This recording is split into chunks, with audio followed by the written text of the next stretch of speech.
Welcome back to the Perek Project. So just before Rosh Hashanah, I was talking to a friend and she wished me her beautiful wishes for a new year. And amongst them, she wished me an easygoing year. And it made me stop and think, because as much as we all complain about stress, when she told me, I wish that the coming year is easy for you, I thought to myself, is that realistic to have a year without stress? I think we all know that stress is part and parcel of life. But in this coming Mishnah, we're going to learn an amazing idea. Because Rav Nachunya ben Hakana, and I'm going to tell you something about this rabbi, tells us that we get to choose which stress we have in life. So who was Rabbi Nachunya? So he lived a very long life, and he was asked what was the secret of his longevity. So he said there were three things. Number one, he never took honor at the expense of others. Number two, he never lay down to go to sleep if others were upset with him. He always made sure to clear up the argument first. And the third thing was that he was liberal with his money to help others. So let's hear what he has to tell us about choosing our stress. Now, it's a fascinating concept, this idea that perhaps we can choose our own stress. So what does he tell us about it? He tells us that someone who accepts upon themselves the yoke of Torah, then the yoke of the government and the pressures of daily life are removed from them. So let's try and decipher what it means here. So the first thing we have to understand is that there's two parts of Torah. There's the joy of Torah, the joy of living a spiritual life. But there's also the responsibility of living a Torah and spiritual life. And he's telling us that someone who not only experiences the joy and the pleasures, but takes upon themselves the responsibility that they consider their spiritual pursuits in life as their primary goal, that not just that we're here to collect some mitzvahs, but that we are primarily a soul living in a body. That's what we are primarily. Under all conditions, we accept that responsibility to live that spiritual life, then they will be freed from the burdens of whether it's the taxes or the pressures of daily life.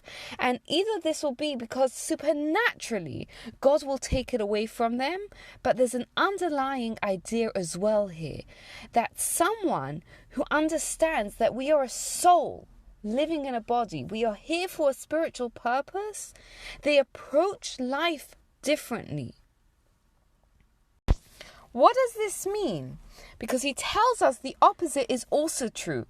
That someone who has the time but wastes it with trivialities, then they will have the burden of government, whether that means paying taxes or the burden of the pressures of daily life. And what does that mean? We see plenty of good spiritual Torah people who have to work very hard to provide for their daily means. What does this mean? But he's telling us that a person who understands that they are a soul living in a body, they understand that we are here for a spiritual purpose, then life is not a burden for them. Life is a series of opportunity. But when we forget that, that's when the stresses become difficult and hard to overcome.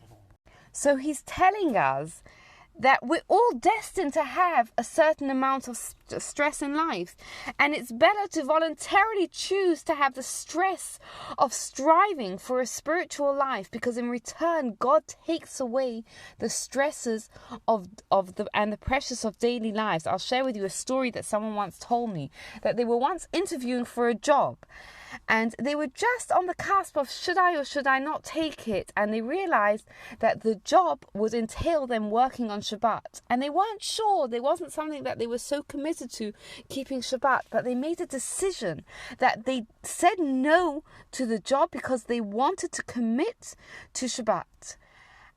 And she told me at the time that she said no, she had no idea what was coming next. And a short while later, she was offered a better job for better pay and for less hours that wouldn't entail her having to work on Shabbat. She took on the stress of Shabbat, and as a result, the stress of her pressures of work was lessened.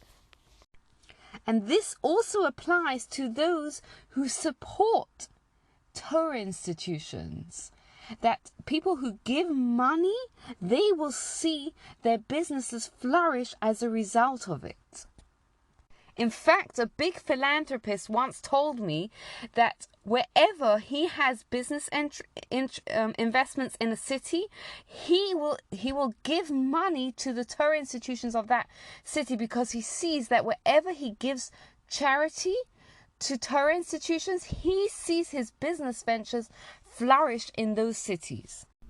In the next Mishnah, we're assured that someone, even one person on his own, who studies Torah, the divine presence rests with them. But the Mishnah goes through what happens when a group of 2 and a group of 3 and a group of 5 and a group of 10 get together and study. Because when people get together and there's larger numbers, the value grows exponentially. It's like a diamond. A 1-carat diamond, let's say, is worth £1,000. A 2-carat diamond is worth much, much more than £2,000, because the value goes up exponentially when you have a group of people studying Torah. And for anyone that was able to witness this past January, when there was the Siyum Hashas, the completion, the celebration of the completion of the whole Talmud, which took place over 7.5 years. I think there was close to 100,000 Jews celebrating together in the great stadium in New York.